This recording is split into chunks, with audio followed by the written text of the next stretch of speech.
જય દ્વારકાધીશ મિત્રો। આજ લગી લાલાભાઈ આહિર ખજૂરભાઈના ગાડે બેહી અને ખજૂરભાઈના ગીત ગાતા હતા। કહેવાય ને સમય સમય બલવાન હે। આજે ખજૂરભાઈ નીતિનભાઈ જાની ઉપર આજે એમને કેસ કર્યો છે, મારી ગાડી ભાંગી નાખી એવો આક્ષેપ લગાવ્યો છે। એમને એક ગુનો દાખલ કર્યો છે કે મારી ગાડી ખજૂરભાઈ ભંગાઈ નાખી એમ। તો આજ લગી તો તમે ખજૂરભાઈને એટલો બધો સપોર્ટ આપ્યો છે કે ખજૂરભાઈનો સાથ સહકાર આપ્યો અને કીર્તિ પટેલના અને ખજૂરભાઈનો જે વિરોધ હતો ત્યારે તો તમે બહુ એમનો સાથનો સહકાર આપ્યો।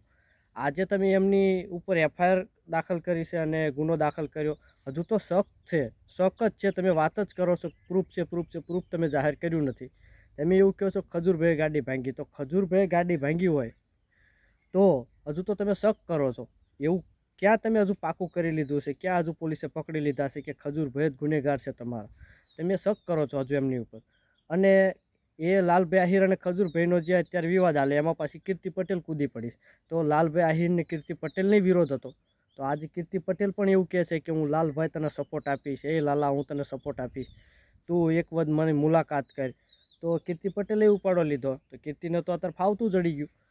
અને લાલભાઈ આહિર તમે જે ગુનો દાખલ કર્યો છે, હશે ક્યાંક હશે ભૂલ એમની, તમે એમની ઉપર ગુનો દાખલ કર્યો છે, પોલીસ તપાસ કરતી હશે, કદાચ ગુનેગાર હશે તો ખજૂરભાઈ અને બંને ભાઈ પકડાઈ જશે।